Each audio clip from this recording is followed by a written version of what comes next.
All right, hi everybody. Welcome to this edition of It's Brewing at McEwen, a USF baseball podcast.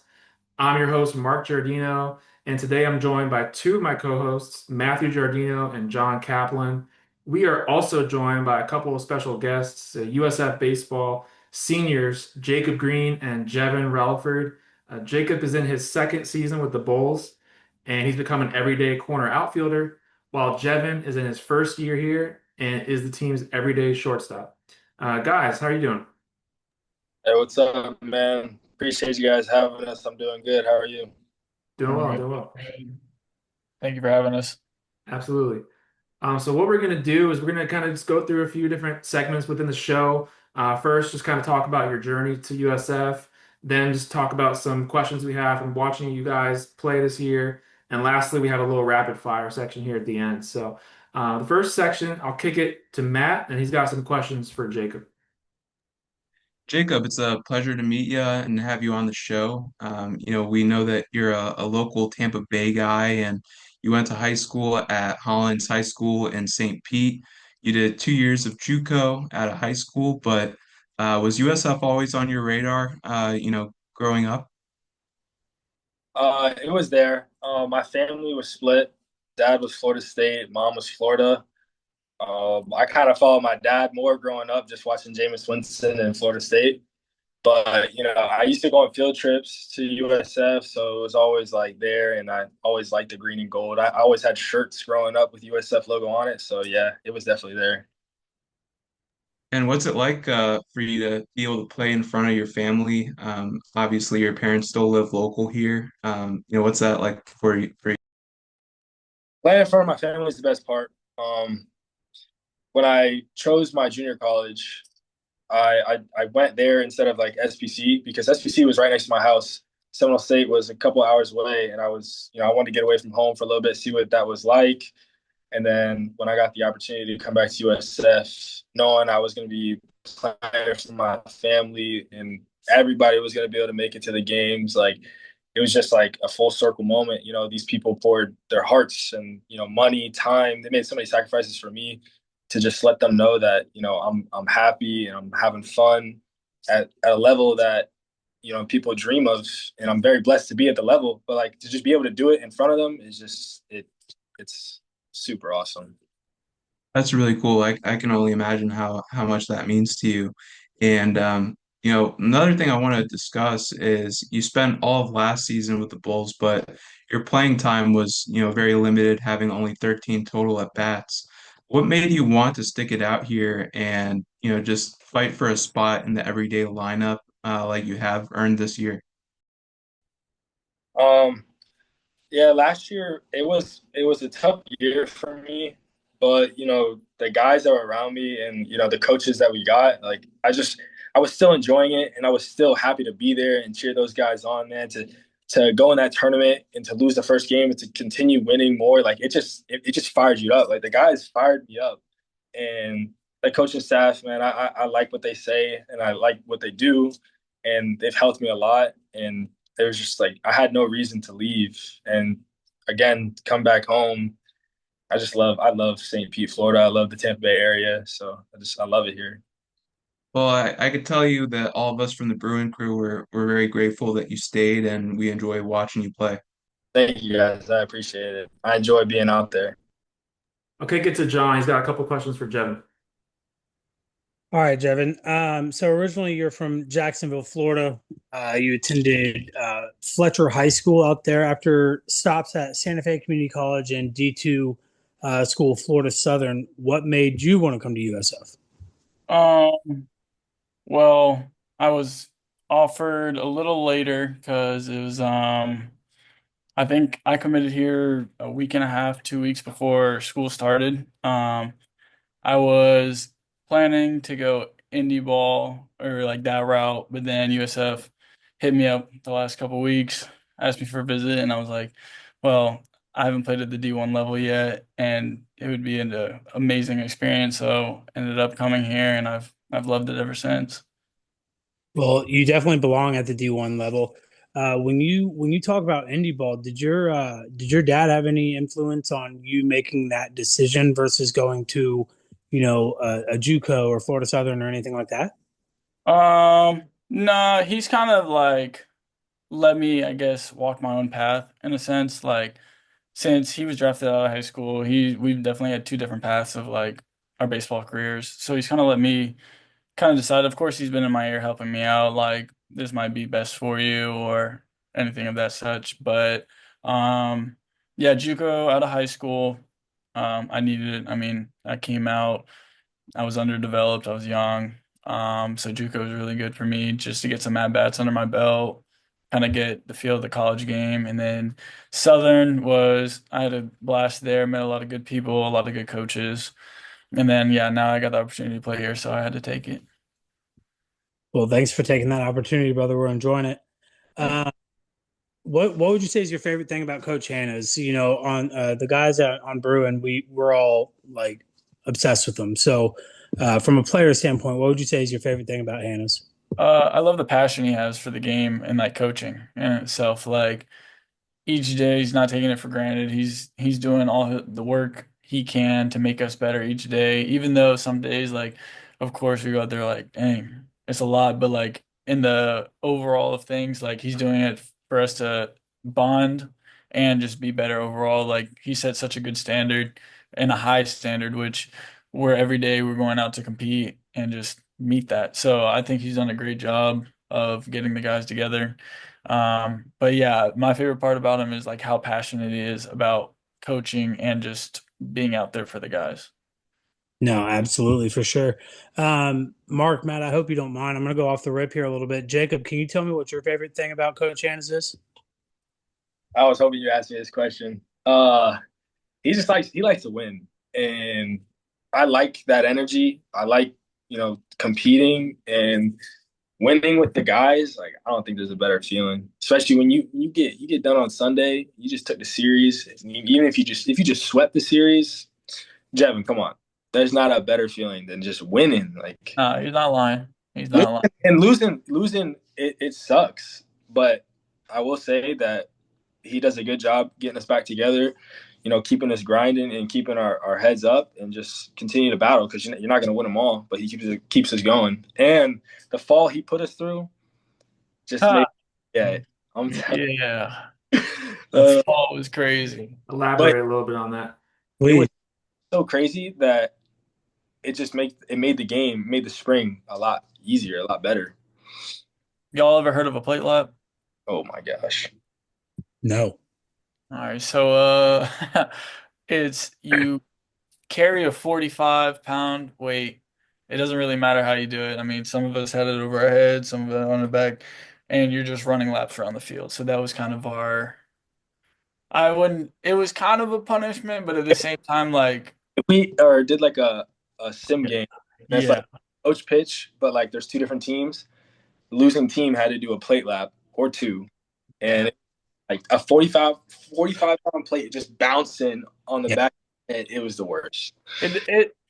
It's a lot worse when you're actually doing it. Like, it sounds bad, but it's worse than you Yeah, think. it sounds okay. It doesn't sound like it'd be that bad. The worst. Guys, I'm 35 years old and I'm going to have nightmares about that. So you can say less about how bad it is. I do Yeah. not have anything to do with that. But thank you, Jacob. Uh, Yeah. Devin here. Uh, we've been fortunate to see some really great shortstops come through USF, which y'all know. But you're, if not at the top, you're very near the top of that list, in my Thank personal you. opinion. Dude, you're so smooth with the leather. What made you choose shortstop as your position? I guess it was kind of like a mix of, I guess, a little bit of influence from my dad, but then also kind of just I was kind of just put there and then I kind of stayed with it. So the first position I ever played was first base because I was the only one that could catch when I was like 3, 4. So like I played first and then I kind of moved over to short and like the team I was with was really well rounded. So I played short, might have moved a little bit to the outfield, but most of the time I was shortstop and then I kind of just stuck with it and I fell in love with playing with it, like playing that position. Well, you answered one of the other questions that I had at the end of that. So, just to provide some background, your dad was more of a utility type. He played second, short, third. I think he even messed around in the outfield a little bit too, didn't he? Yeah. He played every position but first and catcher. That's insane. I didn't know he pitched. Okay. Yeah, he pitched he pitched in a Mets blowout, and he brags about it because he hit like 94 on the mound, so he's gonna talk about that. I mean, with your arm strength, I think you can come close, but we'll move on. The shortstop, is often referred to as, the quarterback of the defense. Are you more of a vocal leader or do you lead through your actions on and off the field? I would say more actions. I can be vocal when I need to, for sure. Like if the team needs to hear something or any of that nature, I'll definitely say it. But I'm definitely more of a like put my head down, get to work, and then kind of that's just how I put it out there. Like let the actions talk. Yeah, last week, I don't know if you caught the interview, but Pruitt actually echoed that sentiment. So I like that. When it comes to pre-pitch preparedness, Mhm. you depending more on tendencies and research that you guys have developed from, just intel, or is it more instinctual for you? So, Shafe, our infield guy for sure, he does a great job of getting us, I guess, a game plan. We have little cheat sheets of how where we're playing. We're like two steps over in the hole, maybe six hole, maybe more up the middle, depending on the hitter.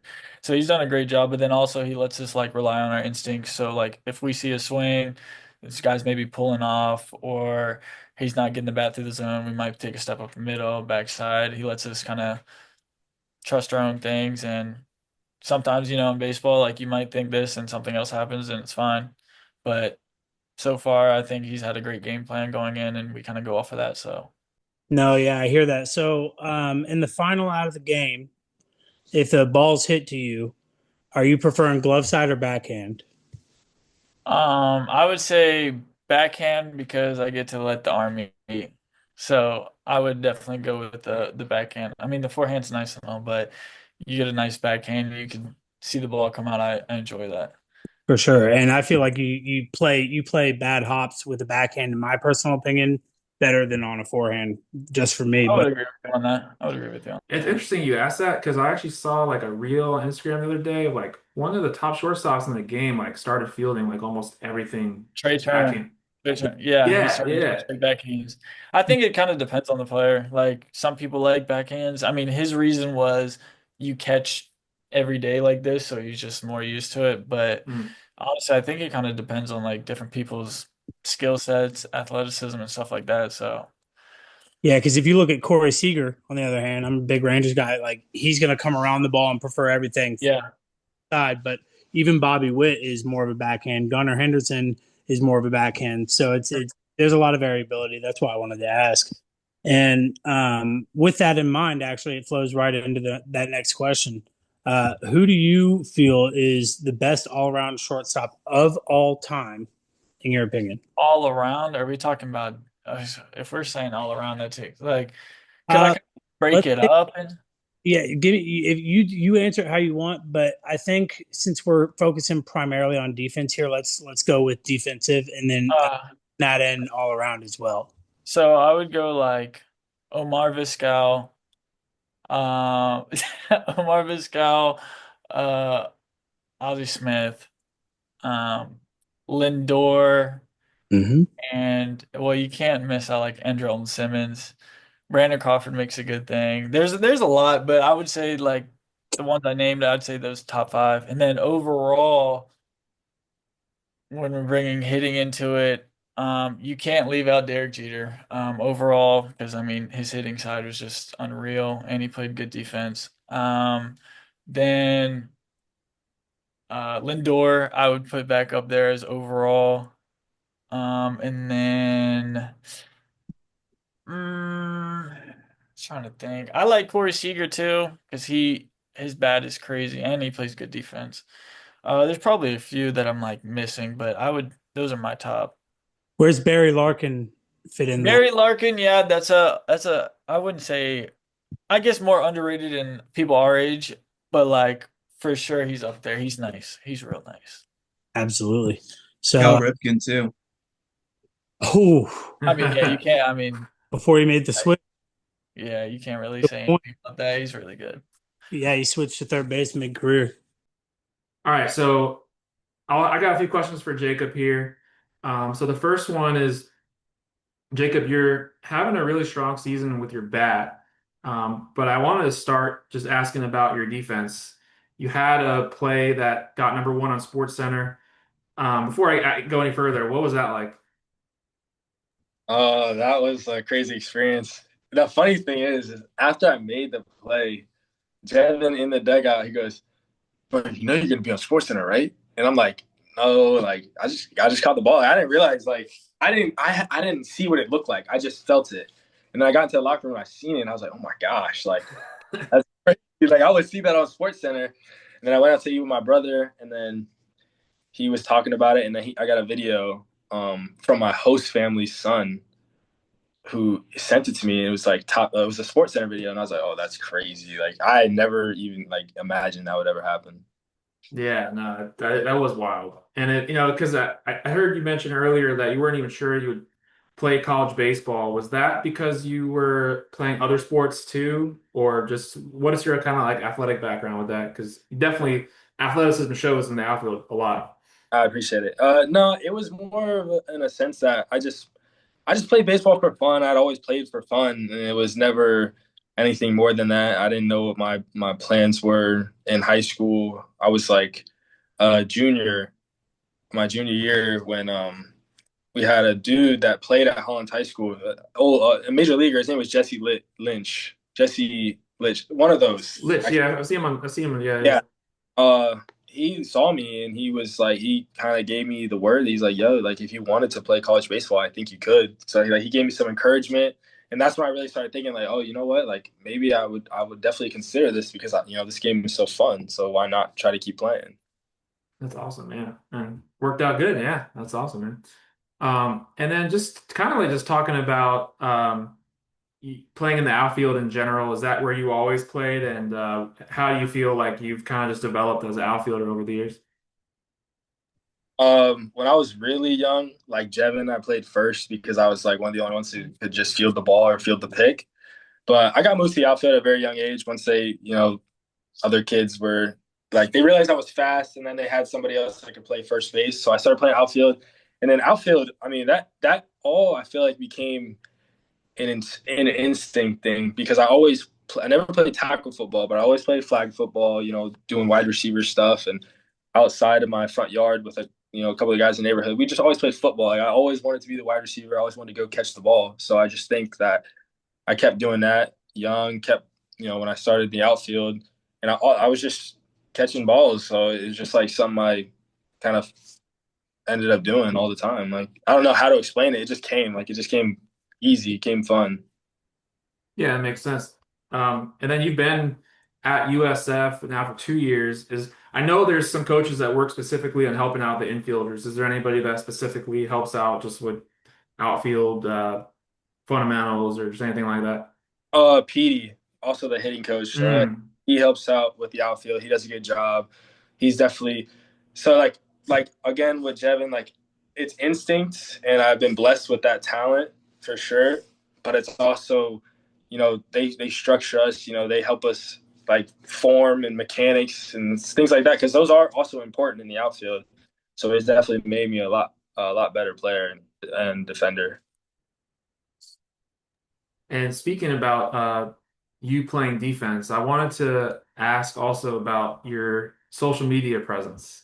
And so I used to have a TikTok. I don't anymore. I think Yeah, I aged myself out of it, I guess, you know. yeah, And but I could tell by what you're posting on Instagram that you are also a TikToker because just the nature of like yeah. the No, content no, I get it. and yeah. And so your most viral video that I've seen on Instagram, maybe it wasn't on TikTok, Yeah. 2.7 million on Reels, and you ask uh the audience what's wrong with this video. If you know ball, you will know. Yeah. And I think everybody needs to know what was wrong with that video. Uh, Me personally, I know there's nothing wrong with the video. I don't think there's anything wrong with a lefty shortstop. I think if you put me out there, I'll figure it out. But it was the lefty shortstop. That was what was wrong with the video, Yeah. unfortunately. Yeah, I thought that was Yeah. great It was, because it's like you definitely could tell who knows something about baseball. They'll know that's yeah, obviously unusual. that's But what it was. I tried to. yeah, no, good job on that. That was so what is that your most views you've ever gotten on anything or a TikTok you have something bigger? Uh, I used to. Jevin brought it up. I used to do a little bit of TikTok in high school, but it was like that. Though I got more views on those, but now I'm like posting like stuff I enjoy posting. Like baseball's fun to me, so now like when I'm posting baseball, I'm just having fun with it. It's not. I never intend to like you know criticize nobody. I'm just showing people like the fun I'm having. Yeah, no, it's cool. Like I like what you do. You involve your teammates in some of your content. Like you're saying like who had the best round, BP, things like that. Yeah, that's cool, man. That's cool. Yeah, There so but is there any embarrassing dancing videos from when you were in high school on TikTok floating around? Nah. You could definitely find Hey, some. I'm not gonna lie. Nah, you won't find any. did, did y'all see the one there's something of Roman Anthony that's like going viral now, like one of his like high school TikToks. I Uh, saw Uh, that. you see, no, Saw that. we gotta find the Jacob That's Green Jay one. I'm Green sure right it's there for you. uh, yeah. For sure. Yeah, and the last thing I just wanted to ask you about, we got to hear Jevin talk about some of his favorite shortstops. Do you have any favorite outfielders, current, past? Well, yeah, so being a St. Pete native, going to Tropicana Field, Carl Crawford was always up there on my list. I just that was my favorite player, and I always wanted to be like him. But if I had to just go like favorite overall because of like swing too, I would say Griffey. Griffey's probably can't argue with that. yeah. Yeah, that's a great answer. Nice. And speaking of a great swing, Matt has actually got a question for each of you guys on the hitting part of the game. So we're gonna kick it to that. Awesome. So I'll start out with Jevin. What have you done over the course of, your collegiate career to improve on, your hitting aspect? Obviously, you're having a great year offensively this year. What has your development been like since, you've been in high school and different levels of baseball? So I would say the biggest thing is my approach and then staying in my legs. Those are like the two big things that I've been working on. So like early on, I was definitely out of high school. I would say in high school, I was like big with going like backside. I couldn't really pull the ball. And then when I got to JUCO, I kind of like wanted to expand my game and be able to hit balls into the gap, but then I kind of got a little too pull happy. And then I'm trying to pull everything, and then I would flare to right field and like roll over. So then Southern was kind of like where I kind of put it more together, kind of found a happy medium. And now at USF, they kind of helped me out with. I used to have like a leg kick, then I went to a toe tap, and now I'm kind of like an in between, like I guess like a foot roll, more of just like a coil in my backside. And my posture has changed. I'm a little more over the plate, which has helped a lot. Let me stay through the ball towards the backside and then pull the ball with a little more, I guess, power. I'm not a power guy. Clearly, I don't hit home runs, but gap shots and then just using my speed after that. Nice, and you have gotten at least one home run this year, but Yeah. definitely a lot of multi base hits. But no, that's awesome. And Jacob, I'll ask you the same question.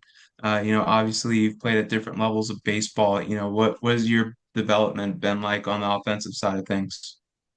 Um, it's definitely been a wild one. Like in high school, it was just see ball, hit ball. Didn't matter what or how it looked.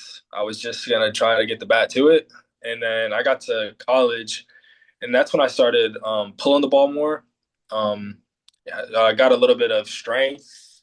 Still not really, didn't really hit that many home runs. I was never really a home run hitter. I was just literally single and then just run around the bases. And then like I tried, like I wanted to hit bombs. I tried to hit bombs. I And that's when I like kind of lost my swing for a little bit because I was so focused on just being like getting the ball out or whatever because I get it a couple times during BP and I thought I was cool, but I kind of had to take a step back and realize like that's not my game. It doesn't matter. Like my game is to just go out there, see the ball, and hit the ball. So I think my camera just went out for a second. But my game was just to go out there, see the ball, hit the ball. I don't really think much. Mitch has helped me when it comes to like counts, like knowing what to do and what in certain counts. So in 3-1 counts, like most people are gonna get big, but he reminded me to just like see it in or like see it middle in and then go for it. So I'd say they've helped me.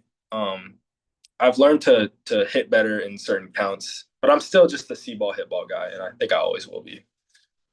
It really seems like both of your guys' offensive games, they really fit the overall approach that the whole team has and why we are so successful. Even, we're not hitting a ton of home runs, we're still scoring plenty of runs to have a great record.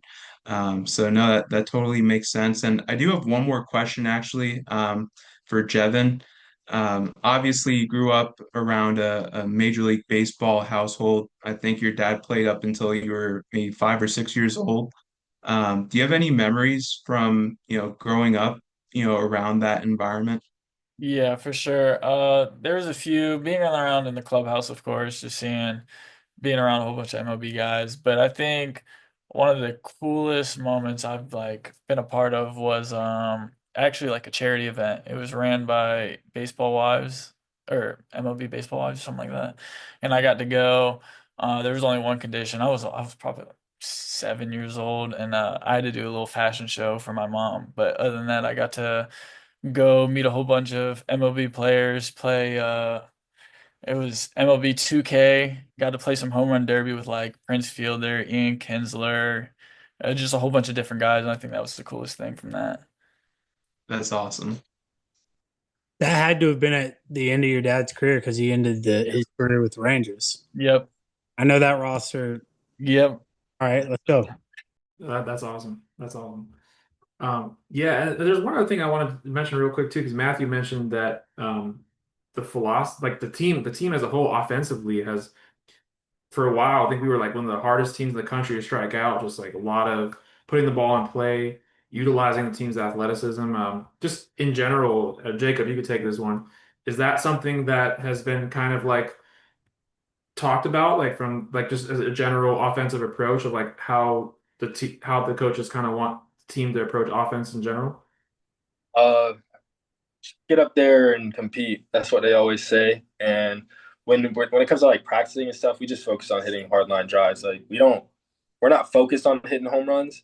And I'm sure that I have no doubt because in the fall, like this team, you can ask Jevin, you can ask anybody. Like this team hit pumps, and I just think it's more of a we've trained that line drive swing and just that play ball or just to go out there and hit the ball like and it works. Like it helps us limit the strikeouts and just go out there and compete no matter what count we're in. So Yeah, that's great that you mentioned that because I think everybody knows that the team collectively hasn't hit that many home runs.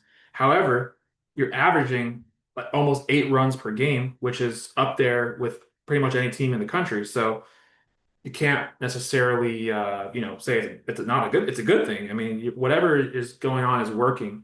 And like you said, those home runs might just come in a bunch in bunches all of a sudden, like like in a streak, basically. So yeah, man, I think it's fun to watch for sure as fans, especially because we love seeing competitive at bats. We love seeing guys on base. We love seeing base running, and you guys are doing that, so that's awesome. But we'll wrap it up here with the rapid fire. John's got a few questions here at the end. All right, fellas. So we're going to loosen things up a bit here. This is a rapid fire segment. It's also a fan favorite because it kind of gets to let them know you more on a personal level. And if you've heard any of our interviews beforehand, I'm sure you know a few questions that are coming your way, but things can get a little bit sideways sometimes. If you don't feel comfortable answering any of these questions, just say pass. That's all good, and we will move on. The rules are simple, though. For each question, no hesitation. First answer that comes to mind, and the more savage, the better. in my opinion, within reason, of course. Both y'all will get a chance to answer each question, and we will pick a few as a group to dive in a little deeper to gain some insight on y'all's headspace a little bit. So if y'all are ready, let's get after it. Yeah. So I will remove the delay here. So Jevin, I'm going to start with you and Jacob after. It's the bottom of the ninth, tie ball game, 2 outs. You're on second base. Who do you want with the bat in their hands? Brad Keylor. That's pretty good. Jacob? Oh, Pruitt. Pruitt. Okay. Yeah. Brad Key has had an offensive outpouring this year, and I'm just so here for it. So, yeah, I like both of those answers a lot. He's super clutch. He really, Mr. Clutch, I'm not going to lie. Yeah. even I think it was against UAB, had that walk-off hit. Like, so even when his offense wasn't as good as this year, he's still Yeah, still had that was against Charlotte at Charlotte. Okay. All right.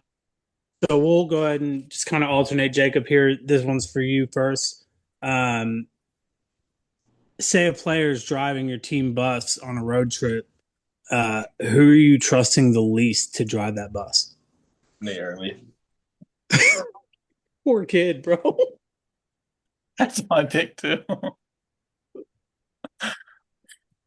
But if I got to give a different answer, I'll go with Jackson Geiger.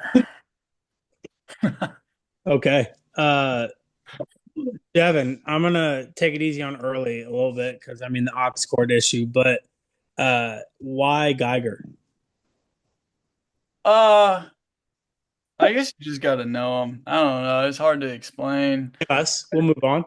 Yeah, I don't know about the driving a bus though. I don't know about that. I wouldn't. Heard that. All right. So who is the most superstitious player on the team? Ooh, I would go with Lance. Triple. Okay. I think the only one I could think of is Tripp. Yeah. All right. Well, yeah. Trip, give us some examples because I know Matt and Mark were wondering the same thing. Well, I think for Tripp, I just seen like he'll switch bats and then he'll but I mean he doesn't need to switch bat right now. He's hitting pretty good. Yeah. All I gotta say is Bat. I'm gonna go with one word, jockstrap, and that's it. Oh, Perfect. Moving on. Yeah.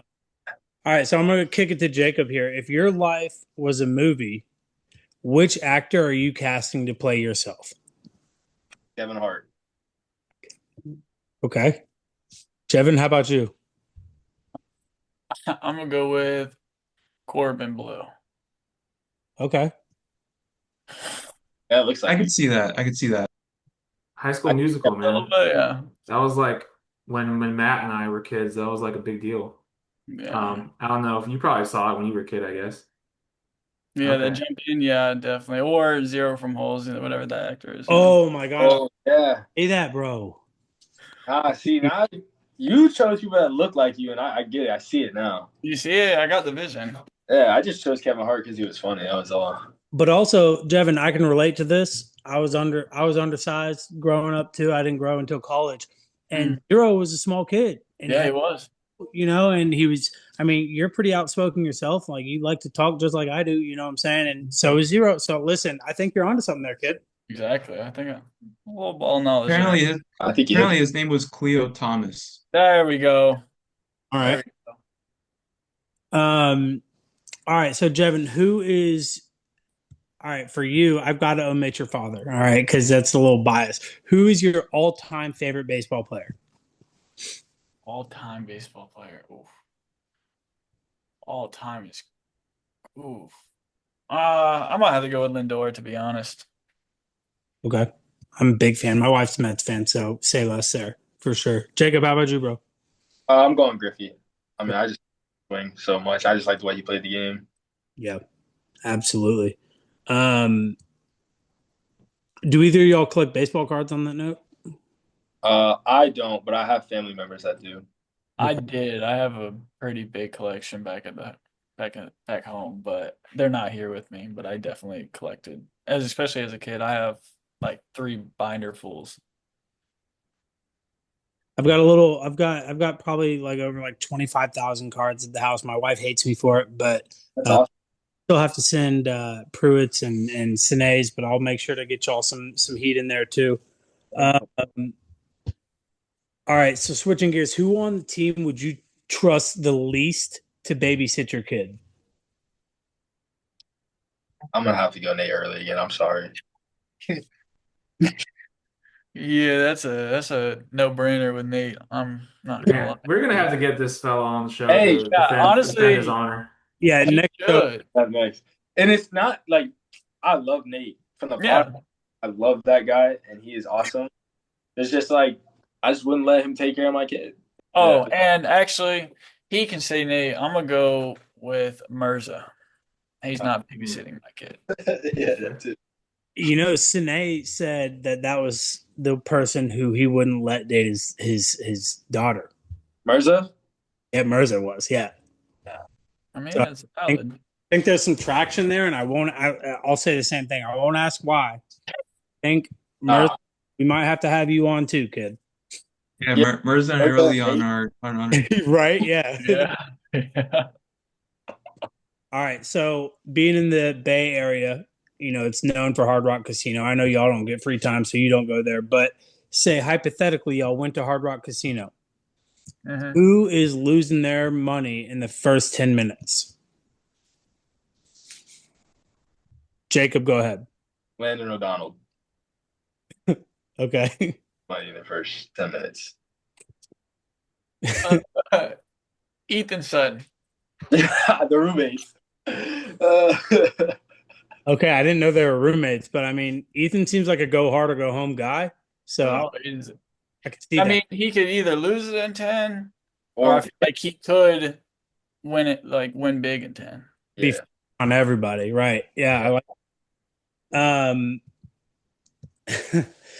so there's been a consensus answer on this question, and I'd like to see if y'all are here on that. Which teammate do y'all refuse to hand the aux to pregame? I'll let you go first, Jevin. Off the top, who doesn't get it? I think is people stop letting Kulo take it. Jake Kulikowski, they stopped taking it. Let him take the Knox. I think he's kind of banned from it. I think I'm gonna have to go my boy Lawson. Because He played Little Baby. exactly I don't Elementary. listen to Lil Baby, bro. Same. I'm Same. going Lawson. Okay. So both players before y'all said early. So that's why me, Mark, and Matt and I mean, look, I try to keep his name out. We already said it a couple times, but like he is probably like suspect number one. No, but I like Drake and Nate only played. That's So fair. I I'm fine with that. That's fair. right, cool. right. All right. So if you were to get stranded on an island, right? Which teammate would you pick to bring with you to give you the best chance of survival? Jacob, we'll start with you. Murph. That's my guy. Oh, look, Murph, that guy is tough. So I know I'm gonna be fine. I'm going with D-Mock. Yeah, he's a tough guy too. I'm not gonna lie. Yeah. All right. And lastly, hypothetically speaking, what teammate wins in a no rules cage fight? Jevin, let's start with you. No rules cage fight. Ooh. I'm gonna go with the Rage Monster himself, Joey Brancheski. Hmm. He's been coming in clutch lately too, Mike. Yeah. I think in the no rules cage match, if you piss him off enough, I think you got it. I think he's gonna take down a lot of people. That's a surprise answer. Okay, Jacob, how about you, bro? I'm gonna have to go. I'm gonna have to go with Murph. I just don't think take Murph down. I don't think there's a chance. If he's mad, you can't stop him. Yeah, that's a big boy. That'd be a heavyweight match. Yeah. I mean, I don't have anything to do with any one of y'all in a cage fight. So my old butt on, and I appreciate y'all participating in the rapid fires. I love the answers, fellas. Thank you. It was Yeah, fun. great job. But yeah, man, I mean, you guys did a great job. Really appreciate having you guys on the show today. Before I let y'all go, any final message to Bulls fans? Jacob, you can start. I just want to say we appreciate you guys, and we're gonna go out here, keep doing what we do, and just keep trying to ball for you guys, for the people watching, and just know that we care a lot about this program, and we care a lot about the people that go to the school and the people that have went to the school, and we're just gonna keep going out here and giving it our all every time we step out on that field. That's awesome. I mean, he said most of it, but yeah, thank you for the support. Thank you for everything y'all have done. We're gonna keep playing for the team and y'all, so thank y'all again. Awesome. Yeah, man. We really enjoy watching you guys and wish you guys good luck this weekend. Safe trip to San Antonio. Good luck in those games and good luck the rest of the season. And we'll talk to y'all soon. Thank Thank you. I appreciate it. All right, go you for Bulls. having us. Yes.